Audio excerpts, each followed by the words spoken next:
আজকে আমি আপনাদের সাথে গত এক মাস আগের একটি ব্লগ ভিডিও শেয়ার করব। এতদিন এডিট করার সময় হয়ে ওঠেনি, যার কারণে আর এডিটও করা হয়নি আর আপলোডও দেওয়া হয়নি। তো ভাবলাম যে অনেক দিন যাবত যেহেতু ভিডিওগুলো গ্যালারিতে পড়ে আছে, তো একটু এডিট করে আপলোড দিয়ে দিই।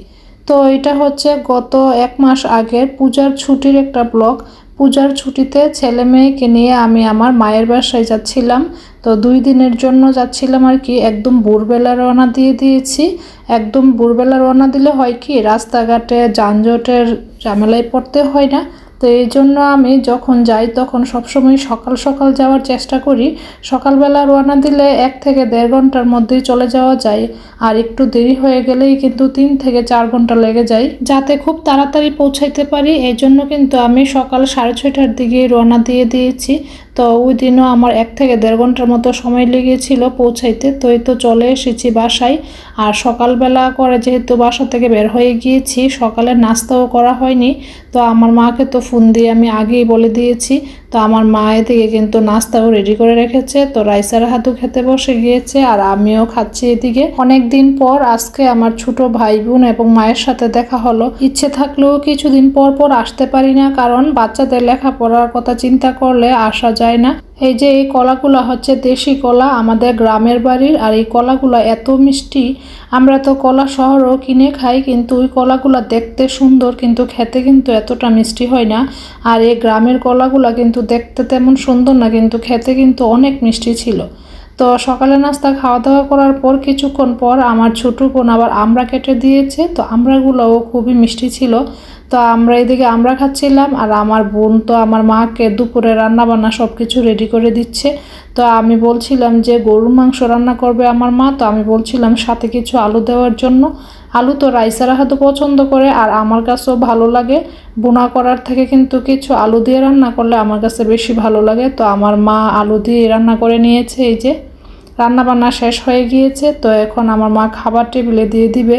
তো আমরা খেয়ে নিব এখন। অনেক দিন পর রান্না থেকেও ছুটি আমার, আর আমার মায়ের হাতের রান্নাও খেতে পারছি, কি যে ভালো লাগছে। বাসায় থাকলে তো 3 বেলা নিজেকে রান্না করতে হয়, আর বেড়াইতে গেলে তো রান্না থেকে একটু ছুটি পাওয়া যায়। যদিও রান্না করতে আমার সবসময় ভালো লাগে, তারপরেও মাঝে মধ্যে একটু ছুটি পেলে কিন্তু মন্দ হয় না।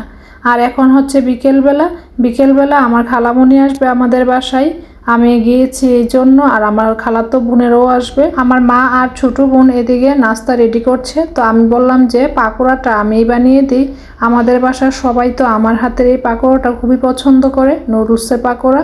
আর এই পাকোড়াটা না গরম গরম খেতে খুবই ভালো হয়, একদম মচমচা থাকে। আর আমার তো এই পাকোড়াটা খুবই ভালো লাগে খেতে। আমি তো বাসায় প্রায় সময় বানিয়ে খাই। আর রাইসারা হাদু খুবই পছন্দ করে।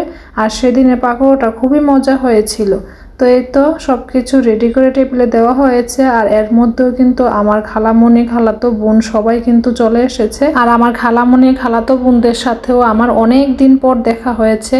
সবাইকে কাছে পেয়ে এত ভালো লাগছিল। আমরা তো সবাই অনেক গল্প করছিলাম। যখন সবার সাথে দেখা হয় গল্প করি, তখন মন চায় যে কিছুদিন পর পরই আসবো, কিন্তু বাসায় আসার পর এত ব্যস্ত হয়ে যাই, একদম সময়ই পাই না। মানে কয়েক মাস কেটে যাওয়ার পরেও মনে হয় যে 2-4 দিনের জন্য সময় বের করতে পারি না যে গিয়ে ওদের সাথে দেখা করে আসবো, বেড়ায় আসবো। তো আমার খালাতো বোন কেক খাচ্ছিল। তো আমি ওকে জিজ্ঞেস করছিলাম কেক কেমন হয়েছে। মানে আমি তো নিজের হাতে বানিয়ে নিয়ে গিয়েছিলাম, তো এই জন্য ওদের কাছ থেকে রিভিউ নিচ্ছিলাম আর মজা করছিলাম এদের সাথে।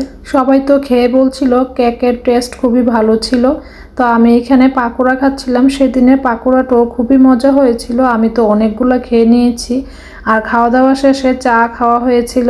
তারপরে আবার এখানে চটপুটিও খাওয়া হয়েছিল। সেদিন তো একদম সকাল থেকে খাওয়ার উপরে আছি। সন্ধ্যার নাস্তা খাওয়ার পর আমার মা আবার তাড়াহুড়া করে রাতের জন্য রান্না করে আমার খালামণি খালাতো বোনদেরকে বলছিল যে রাতের বেলা খাওয়া দাওয়া করে ওরা বাসায় যেতে। আর আমার খালামণির বাসাও বেশি দূরে নয়, আমাদের বাসা থেকে এই তো 10-15 মিনিটের রাস্তা রিক্সায় করে যেতে। এই তো রাতের খাওয়া দাওয়া শেষ করে আমার খালামণি চলে যাচ্ছে। তখন প্রায় 11:30 বেজে গিয়েছিল। তো আমার খালামণি খুব তাড়াহুড়া করছিল চলে যাওয়ার জন্য। তো আজকের ব্লগটি এখানেই শেষ করে দিচ্ছি। সবাই ভালো থাকবেন। আল্লাহ হাফেজ।